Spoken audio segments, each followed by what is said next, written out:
জিনিসই শুনতে পাই। তখন আমার মনে বিশ্বাস হলো যে যখন আমি চেন্নাইতে যাব তখন আমি ম্যাডামের হাত ধরেই এখানে অসংখ্য মানুষের রেজাল্ট শুনতে পাই, আমার অনেক বিশ্বাস হলো। তো তখন আমি চেন্নাইতে না গিয়ে আমি প্রথম মাসেই যুক্ত হলাম। যুক্ত হওয়ার পরে ব্রেকফাস্ট চেঞ্জ করে 20 কিলো লস করে আইডিয়াল ওয়েটে আসি 8 মাসের ভিতরে।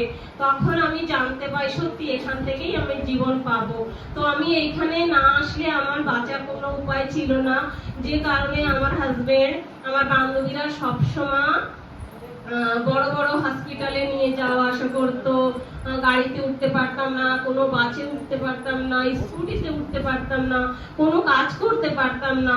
তখন এতটা কন্ডিশন আমার খারাপ ছিল যে আমি একদম মানে আমার দেওয়ালে থেকে গেছিল। তো পায়ের এত যন্ত্রণা, আমি উঠতে পারতাম না, আমার পিরিয়ডের সমস্যা ছিল, আমি দোকানে যেতে পারতাম না, আমি শুধু একটা ঝালমুড়ি বিক্রি করে আমি এই নিউট্রিশনের লাভার হয়ে যাই।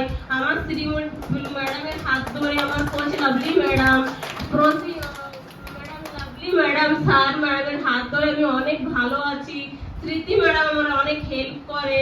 সত্যি অসাধারণ সিস্টেম। এই সিস্টেম যদি না থাকতো আমি বাঁচতাম না, আর আমি লাইফ চেঞ্জ করতে পারতাম না, আমার ছবি আমি চেঞ্জ করতে পারতাম না। যেখানে না বলে আমার ছেলের সাথে গেলে যে তোমার पहला मम्मी ना सेकंड मम्मी, इसका रिजल्ट मेरा को मिला, बहुत हैप्पी है हम, बहुत हैप्पी, बहुत खुशी है मेरा रिजल्ट।